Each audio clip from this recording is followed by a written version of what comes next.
Halo teman-teman semua, apa kabar? Hari ini kita bakal ngobrolin sesuatu yang penting banget, sesuatu yang menyangkut kita semua, peran pemuda sebagai penentu masa depan, baik untuk negara maupun agama kita. Materi keren ini diadaptasi dari pemikiran Bapak Zainal Abidin. Jadi yuk, langsung kita selami bareng-bareng. Kita mulai dengan kutipan yang jujur, dalam banget. Ini bukan sekedar kata-kata motivasi biasa loh. Coba deh kita resapi. Wajah Indonesia nanti, mau cerah atau suram, itu semua benar-benar bergantung pada kualitas kita, generasi yang sekarang ini. Bebannya terasa ya, tapi ini juga sebuah kehormatan. Nah, ini dia pertanyaan intinya. Di era serba digital, serba cepat, serba banyak gangguan ini, apa sih sebetulnya arti pemuda harapan? Seperti apa sosoknya? Apa yang harus kita lakukan? Yuk, kita coba cari jawabannya sama-sama. Untuk menjawab pertanyaan tadi, kita perlu lihat dulu kenapa sih pemuda itu dianggap begitu berharga.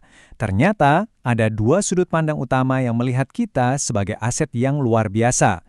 Sudut pandang negara, dan tentunya sudut pandang agama. Dan yang menarik, kedua perspektif ini saling menguatkan. Menurut negara, kita ini adalah mesin perubahan, agent of change. Kitalah yang akan menentukan pembangunan ini lanjut atau mandek. Nah, kalau dari sisi agama, usia muda itu disebut fase emas. Kenapa? Karena ini waktu terbaik untuk membentuk iman dan akhlak. Masa-masa di mana energi kita lagi di puncak-puncaknya untuk menerima amanah besar. Jadi, status kita sebagai pemuda itu keren banget, baik di mata negara maupun di mata agama. Bahkan, Al-Quran sendiri mengabadikan kisah para pemuda, yaitu Ashabul Kahfi, sebagai contoh nyata. Ayat ini seolah-olah menjadi penegasan dari langit, bahwa iman yang tumbuh subur di jiwa seorang pemuda itu adalah sesuatu yang sangat istimewa di hadapan Tuhan. Ini adalah pengakuan langsung atas potensi kita.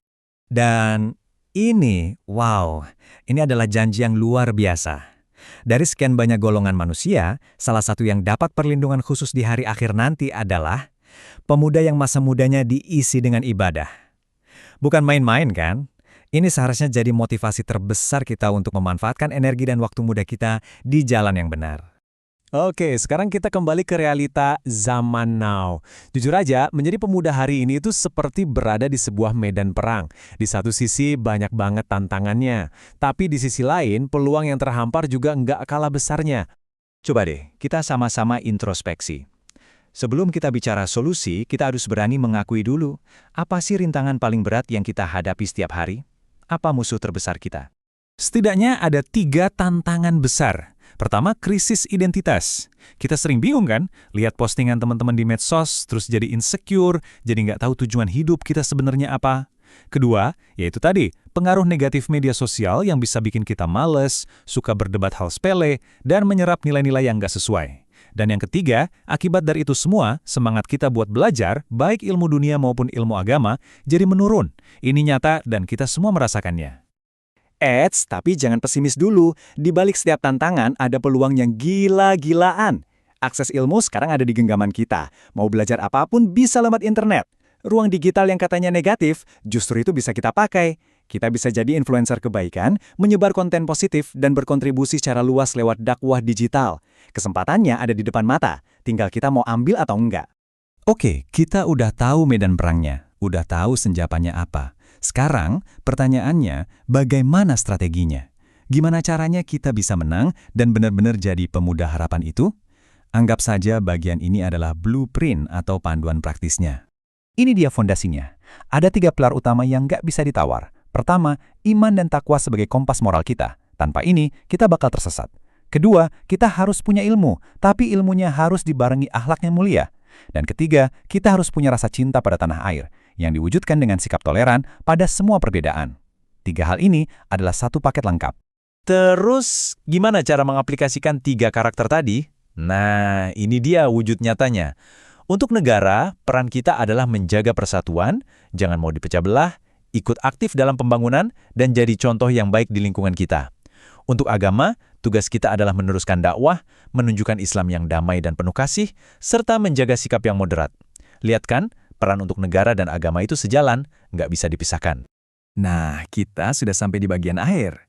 Di sini, saya mau mengajak kita semua untuk berhenti sejenak dan merenung. Anggap ini pesan dari hati ke hati, sebuah pengingat kecil untuk kita semua agar berani memulai langkah pertama. Tolong ingat ini baik-baik. Kebesaran sebuah bangsa itu bukan cuma diukur dari kekayaan alamnya, tapi dari karakter para pemudanya. Setiap dari kita yang punya karakter kuat adalah satu bata penyusun kemegahan bangsa ini. Begitu juga dengan agama. Kekuatan ajaran agama di masa depan itu bergantung sepenuhnya pada sekokoh apa iman yang ada di dalam dada kita para pemuda hari ini. Kekuatan itu ada di pundak kita. Jadi, semua ide besar tentang membangun bangsa dan menguatkan agama, semua itu kembali ke satu titik awal yang paling sederhana, diri kita sendiri. Jangan lagi menunggu orang lain, jangan lagi nunggu disuruh. Perubahan besar itu selalu dimulai dari langkah kecil yang kita ambil hari ini. Pada akhirnya semua kembali ke kita. Pertanyaannya bukan lagi siapa atau kapan, tapi pertanyaannya sekarang untuk Anda yang mendengarkan ini. Apakah Anda siap? Siap memulai perubahan dari diri sendiri untuk jadi kebanggaan negara dan agama? Jawabannya ada di dalam diri Anda. Terima kasih.